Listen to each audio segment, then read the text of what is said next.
ENT రంగంలో సాటి లేని వైద్య నిపుణులు డాక్టర్ చావా ఆంజనేయులు గారు, Asian ENT and laser treatment centre, Hyderabad. Telangana విషయానికి వస్తే మొన్న జరిగిన పార్లమెంట్ ఎలక్షన్స్ లో బీఆర్ఎస్ కి ఒక్క సీటు గానీ ఒక్క ఓటు కూడా పడలేదని అంటున్నారు. ఓన్లీ పోటీ బీజేపీ వర్సెస్ కాంగ్రెస్ అని అంటున్నారు. మరి మాటల్లో ఎంత వాస్తవం ఉందంటారు? బీఆర్ఎస్ లేనట్టేనా ఇంకా? అంటే ఎలక్షన్ క్యాంపెయినింగ్ పద్ధతి చూసినా కానీ, ఓటింగ్ సరళి చూసినా కానీ బీఆర్ఎస్ థర్డ్ ప్లేస్లో ఉన్నట్టే ఉంది. ఇక్కడ దానికి ఊపు కనపడలేదు, మరి ఎందుకో కనపడలేదు. ఇంతకుముందు అసలు హవా అంతా బీఆర్ఎస్దే ఉండేది, అంతా పింక్ కలరే కనపడేది. ఇప్పుడు మన ఇద్దరమే పింక్లో ఉన్నాం. హైదరాబాద్లో పింక్ లేకుండా పోయింది. సో ఎందుకు అయ్యింది అనేది అర్థం కాల. అవసరం లేదు అంత అవ్వాల్సిన. ఇప్పుడు జస్ట్ ఎలక్షన్లో ఓడిపోయి 4-5 months అయింది వాళ్ళు. అది కూడా భయంకరంగా అంతేం ఓడిపోలేదు. సిటీ అంతా వాళ్ళ చేతుల్లోనే ఉంది. అట్లీస్ట్ సిటీలో కూడా వాళ్ళు హవా నడిపించలేదంటే మరి వాళ్ళే వద్దనుకుని బీజేపీకి సపోర్ట్ చేస్తున్నారా ఏంటి అనేది ఆలోచించాలి. అంటే డెలిబరేట్గా చేశారా, లేకపోతే జనం వదిలేస్తానికి ఛాన్స్ లేదు. ఎందుకంటే మొన్నే కదా గెలిపించారు. గవర్నమెంట్ రాకపోయి ఉండొచ్చు, కానీ ఇప్పుడు మొత్తం సిటీ అంతా వాళ్ళదే ఉండింది. ఇవాళ ఎలక్షన్లో వాళ్ళు కనపడకుండా పోయారంటే సంథింగ్ ఈజ్ ఫిషీ అంటారు. సో మరి తెలంగాణ ముఖ్యమంత్రి గారు ఇచ్చిన హామీలన్నీ నెరవేరిస్తే కనుక నిజంగా నేను రాజీనామా చేస్తానంటున్నారు హరీష్ రావు గారు. మరి వారి మాటలను ఎలా తీసుకోవాలంటారు? ఏదో చెప్తుంటారు. అప్పుడు ఆయన అమిత్ షా గారు చెప్పాడు కదా, ఎలక్షన్ జుమ్లా అని చెప్పి.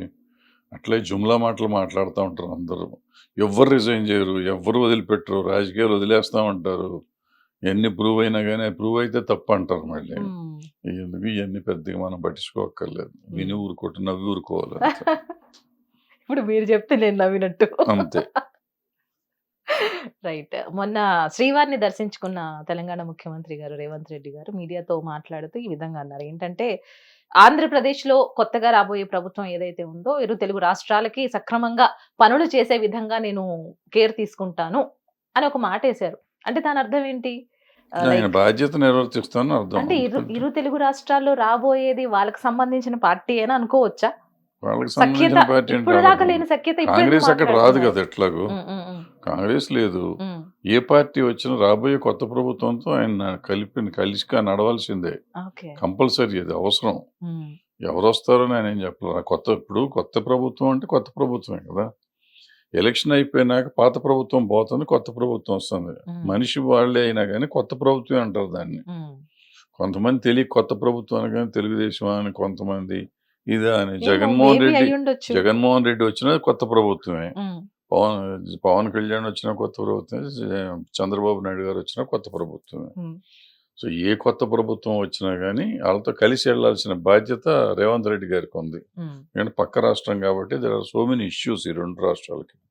రెండు కొత్తగా తయారైన రాష్ట్రాలు, రెండిటికి కొన్ని ప్రాబ్లమ్స్ కూడా ఉన్నాయి. ఇవన్నీ సాల్వ్ చేసుకోవాలి. వాటర్ ప్రాబ్లమ్ సాల్వ్ చేసుకోవాలి, ప్రాపర్టీస్ ప్రాబ్లమ్ సాల్వ్ చేసుకోవాలి, ఫినాన్షియల్ ప్రాబ్లమ్ సాల్వ్ చేసుకోవాలి.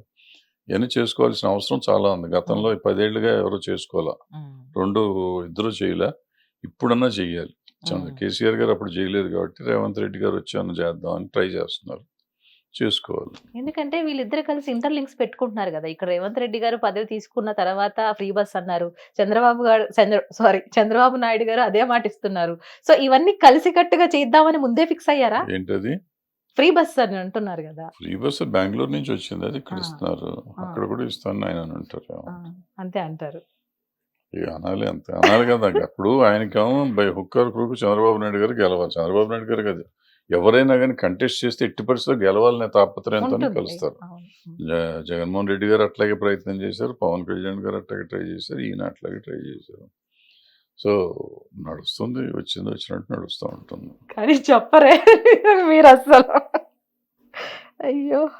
Right sir. సెంట్రల్ విషయానికి వస్తే మోదీ గారు 400 సీట్లు పక్కా మేమే గెలుస్తామంటుంటే, ఒక పక్కన కాంగ్రెస్ ఏమో మాకు సైలెంట్ గా ఓటింగ్ జరిగింది, మాకు తెలుసు ఎవరు వస్తారన్నది, సైలెంట్ గా ఉంటాం అంటున్నారు వాళ్ళు. సో మీ యొక్క ఇంటెన్షన్ లో ఏ ప్రభుత్వం వస్తుందని మీరు అనుకుంటున్నారు? అంటే ఇప్పుడు ఎలక్షన్స్ జరుగుతున్నప్పుడు ఏమవుతుందంటే మనబోటి వాళ్ళం ఒక సైడ్కి వెళ్ళిపోతాం. మనం ఓటేసేసి వెళ్ళిపోతాం. ఓటేసి కాదు, ఒక సైడ్కి, ఆ సైడ్కి కాదు, ఏదో ఒక సైడ్ తీసుకుంటాం. బీజేపీ సైడ్, ఒక పార్టీ సైడ్ తీసుకుంటాం.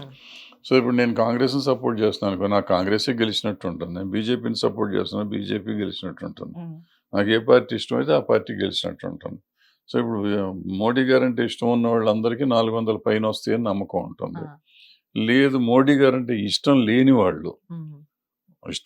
వాళ్ళు వేరు, మళ్ళీ కాంగ్రెస్ అంటే ఇష్టం ఉన్న వాళ్ళు వేరు. మోడీ గారంటే ఇష్టం లేని వాళ్ళకి కూడా వీళ్ళకి 300 రాకూడదు అనుకుంటారు. కాంగ్రెస్ కావాలనుకున్న వాళ్ళు కూడా వాళ్ళకి 300 రాకూడదు అనుకుంటారు. సో వద్దనుకున్న వాళ్ళు ఎంతమంది, కాంగ్రెస్ కావాలనుకున్న వాళ్ళు ఎంతమంది మనకు తెలియదు. సో ఆ బ్యాచ్లో ఎవరుంటే వాళ్ళకి రకరకాలుగా ఉంటుంది అనమాట. But all said and done ఉన్న పరిస్థితి చూస్తుంటే వాళ్ళు 400 మాత్రం వచ్చే పరిస్థితి కనపడతలేదు. ఏమో లాస్ట్ టైం 300 రావటం కూడా ఎక్కువ అనుకున్నాం. 300 వచ్చినాయి కదా, ఈసారి కూడా వస్తాయేమో తెలీదు. బట్ ఛాన్సెస్ అయితే తక్కువ ఉన్నాయి అనుకుంటున్నాను. ఓకే.